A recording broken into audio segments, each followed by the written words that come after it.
lo largo de los siglos han sido muchas las reliquias sagradas fruto de veneración, objetos relacionados con la vida y muerte de Jesús de Nazaret o con cualquiera de los santos admitidos por la Iglesia Católica. Pero sobre todas estas reliquias, una ha reinado como la más famosa y controvertida de ellas: la sábana santa de Turín, el santo sudario o la síndone.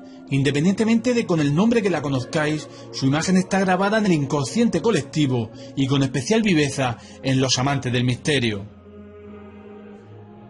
Acompañadme a conocer algunos de los misterios de la sábana santa de Turín. Comenzamos.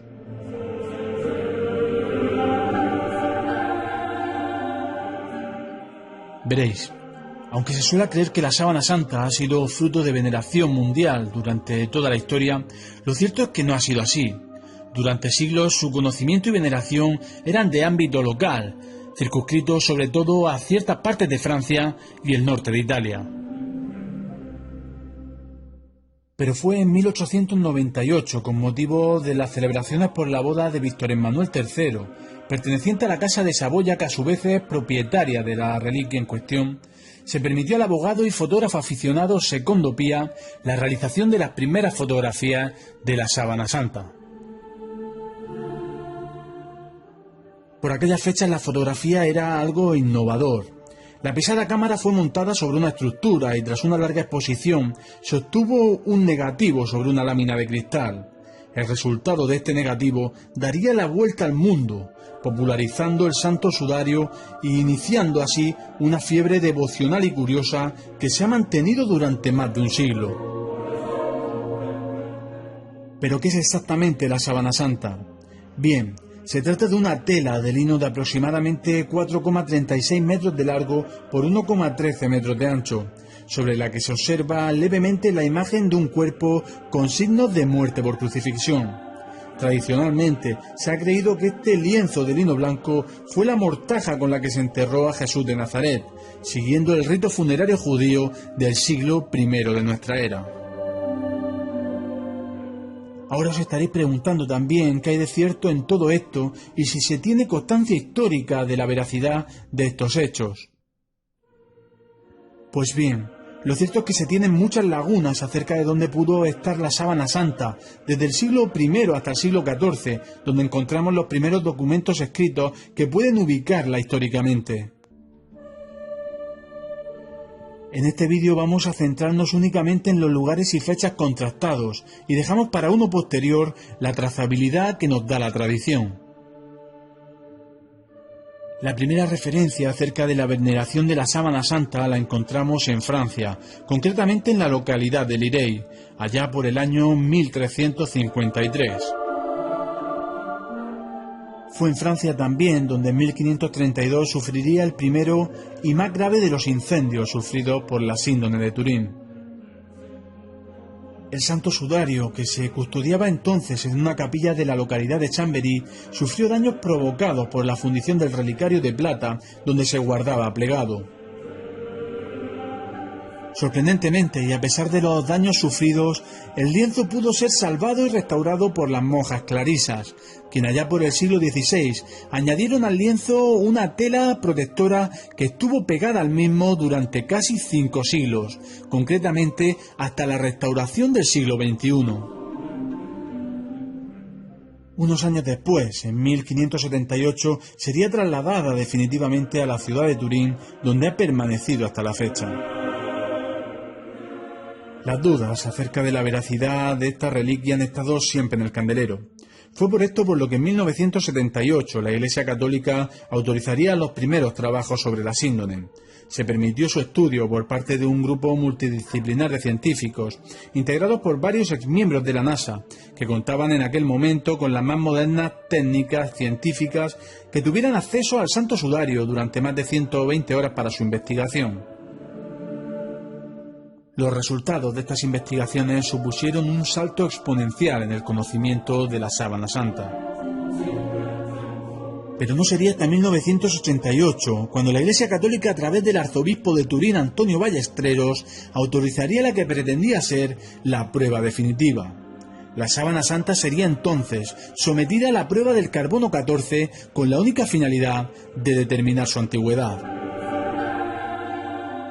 Se extrajeron varias muestras de tela de una de las esquinas más deterioradas del sudario, con el fin de no perjudicar demasiado la reliquia. Estas muestras se dividieron en 3 partes que irían a parar a distintos laboratorios para contrastar resultados. Una muestra iría para la Escuela Politécnica de Zúrich en Suiza, otra muestra para la Universidad de Oxford en el Reino Unido y una muestra más para la Universidad de Arizona en Estados Unidos. Tras las investigaciones, los resultados no dejaban lugar a dudas. El lienzo quedó datado entre los años 1260 a 1390 de nuestra era, o lo que es lo mismo, se trataba de una falsificación medieval. El resultado fue un duro golpe para todos aquellos que esperaban que el sudario fuera datado en época de Jesús, pero lo cierto es que no son pocos los detractores de estos resultados que trataremos más adelante. Aquí me gustaría hacer un inciso. Apenas unos meses después de estos resultados, en 1989, tras su publicación en la revista científica, quedó de manifiesto la poca exactitud de la prueba del carbono 14 en el caso de la sábana santa. Apenas un 5% de exactitud verificable. Esto contrasta con el más del 50% que arrojaron las muestras de control de otro tipo de telas que se utilizaron para este estudio. Más adelante, en un vídeo que dedique exclusivamente a las investigaciones científicas realizadas sobre la síndone, aportando los datos concretos, os traeré las investigaciones que desde el año 2005, publicadas en revistas científicas, desacreditan la totalidad del estudio realizado por radiocarbono en 1988. Pero volvamos al tema principal. Lo cierto es que la datación entre los siglos XIII y XIV daría el nacimiento a otro gran enigma. ¿Quién en la Edad Media había conseguido realizar semejante imagen? Y sobre todo, ¿cómo lo había logrado? Un vídeo queda muy corto para explicar los pormenores del lienzo. Es por esto que os puedo anticipar que este primer reportaje se trata del primero de una serie que irán llegando poco a poco al canal. Solo decir que la imagen que encontramos sobre la sábana santa tiene muchas peculiaridades. La primera de ellas es que se trata de un negativo. Es por esto que su definición se ve aumentada con el primer retrato realizado por Secondo Pia, ya que al obtener un negativo se observó por primera vez la definición real de la imagen. El segundo, y no menos importante, es que se trata de una imagen realizada por proyección y no por contacto, como sería lógicamente en una mortaja. Haced una prueba, poneos cualquier sustancia sobre la cara y plasmarla en un trozo de tela blanco. El resultado será una mancha deforme que no se parecerá nada a lo que observamos en la sábana santa. Esto es lo que ha suscitado que muchos piensen que se trata de la primera fotografía efectuada sobre un lienzo, lo cual seguiría siendo un misterio, ya que adelantaría en más de 2 siglos al uso de las primeras cámaras oscuras utilizadas por pintores centroeuropeos y cuya información se guardaba celosamente en determinados gremios. Este sería, como ya he dicho, el nuevo misterio surgido a partir de la datación por radiocarbono. Pero es que el misterio original, a pesar de todas las controversias acerca de su datación, sigue prácticamente intacto.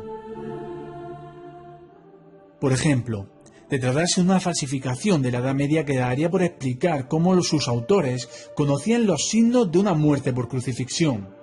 No fue hasta el siglo XX cuando los estudios forenses determinaron que un crucificado debía de serlo por las cavidades de las muñecas y no por las palmas de las manos, como la iconografía tradicional había mostrado a lo largo de la historia. A raíz de todo esto, tampoco explicaría cómo la introducción de los clavos en las cavidades de las muñecas generaría la retracción de los pulgares, cosa que podemos observar en la imagen de la sábana santa, en la cual solo se ven 4 de los 5 dedos de las manos. Por otra parte, tenemos a los detractores de las pruebas del carbono 14. Estos aluden a que los numerosos incendios sufridos por la sábana santa pudieron añadir carbono al lienzo. Como ya he comentado, estos estudios los traeré en un vídeo posterior, pero solo deciros que además de esto se tiene la sospecha de que la parte que se cortó para las tomas de las muestras pudo ser del remiendo que las monjas clarisas hicieron en el siglo XVI. A todo esto habría que añadirle el estudio realizado por Bárbara Frale, quien tuvo ocasión de acceder a los archivos vaticanos y en el que encontró un documento datado en 1287 en el que se narraba el rito de iniciación de un caballero templario. Este debía de besar un lienzo con la imagen de Jesús, lo cual ya de por sí retrasaría en aproximadamente un siglo la datación que dio inicialmente el radiocarbono. Este dato es uno de los más interesantes, ya que según la tradición, el lienzo de Edesa, en los primeros siglos del cristianismo que posteriormente fue trasladado a Constantinopla, sería traído a Europa por parte de los caballeros templarios durante la Cuarta Cruzada, allá por 1204. Esto dataría el lienzo en el siglo XIII en Europa, pero daría la trazabilidad hasta el siglo I de nuestra era, un dato que, como digo, traeré en un vídeo posterior. Por si fuera poco, tenemos la relación con el conocido como pañolón de Oviedo, un sudario íntimamente relacionado con la sábana santa y que prácticamente todos los expertos coinciden en que estuvo sobre el mismo cuerpo. El santo sudario de Oviedo se tiene constancia histórica de dónde ha estado ubicado desde el siglo VII de nuestra era. Los más de 20 puntos coincidentes en sus manchas darían casi una veracidad científica, según los forenses, de que ambas telas estuvieron sobre el mismo cuerpo.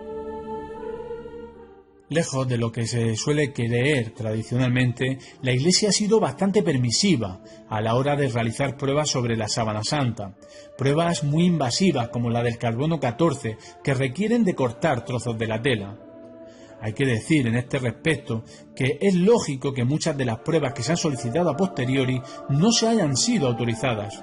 Tener en cuenta que sea una reliquia real o sea una reliquia falsa de la Edad Media, estamos ante un objeto histórico y de haber aceptado todas estas pruebas ya apenas quedarían trozos de tela que cortar de la sábana santa. Aquí voy a dejar este primer vídeo sobre la síndone.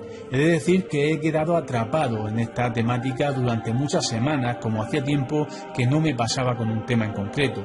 Y os aseguro que os voy a traer varios vídeos muy específicos, tanto de los informes técnicos, científicos, como de la tradición no escrita acerca del Santo Sudario. Es mi intención también grabar varios vídeos exteriores y acercarme hasta las exposiciones del hombre de la síndone. También es posible que en los próximos meses que tengo planteado viajar a Roma me acerque a la exposición de la Basílica de la Santa Croce. De todos estos movimientos tendréis reportajes en el canal, así que si no lo estáis, suscribiros para no perderos los vídeos relacionados con esta temática.